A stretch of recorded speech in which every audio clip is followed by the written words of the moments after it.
background, I grew up in central Minnesota, and I fell in love with snowboarding. I was probably 12, 13 years old, and my cousin had a board brought to him from his friend in California, and I was just hooked. So from basically 12 to early 20s, I spent all my time just snowboarding as much as I possibly could and working odd jobs at night. And then early 20s, I'm out in Salt Lake City pursuing a snowboarding career, and my good buddy says, hey, you should go to Aspen, Colorado to compete in the Aspen Open. And I'm working paycheck to paycheck, living paycheck to paycheck. And I'd love to go, but I don't got the money. He's like, I'll pay for you. So we drove to Aspen. He put me into the contest. It was an open. So open means anybody in the country can just show up, pay a couple $100. You get to take a couple laps. Oh, see wow. how you do. Yeah. And so It's like a big tryout kind of thing. Yeah, it is. It's like you can go out and you think you got some talent. You show up with the other up and coming kids, and you just see how you rank.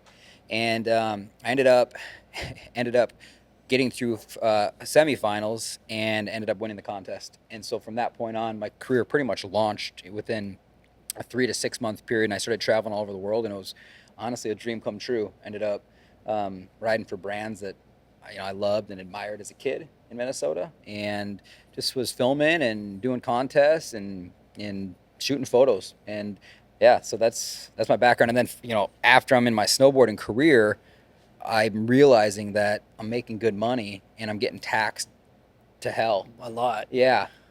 And I'm wondering, what the hell do I do here? I just spent the last decade of my life working at TGI Fridays and Red Lobster and, grinding.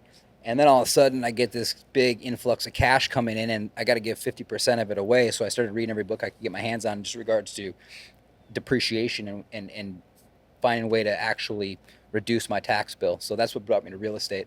And I was looking for cash flow too. Some of my good friends that I got to know in the snowboarding industry, their careers wound down, and it was scary. Like, people losing their homes, drug addictions. One guy got paid out $2 million, spent the next 6 months with his buddies traveling around the world, getting drunk, and came back with a bunch of tattoos on his face, and said money ruined him. Yeah. And I was like, dude, that's not going to happen to me. Yeah, it was really just the pain of paying the tax and the fear of what the hell am I going to do when my snowboarding career winds down, where I have this much passion and freedom. So yeah, once I learned about depreciation, I hired a great CPA, tax-free wealth, Tom Wheelwright. Yeah. Came across Provision, and they got me on a 5-year plan, and basically said, if you do this, this, and this for the next 5 years, when your career winds down, your passive income should be ramping up, and we can reduce your tax bill. And the rest is history. And you're straight to multifamily. Yeah. Well, I bought a 9-plex right out of the gate, and then I bought a duplex, and then I bought a 24-unit deal.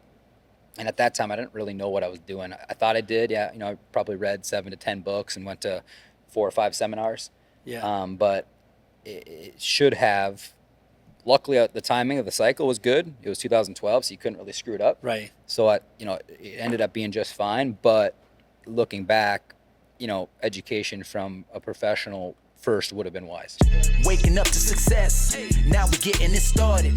This is the real grind. Everything you've been wanting, building an empire, no question. Talking about real estate, investing, making the millions, no stopping. While we sip on gourmet coffee, the real grind.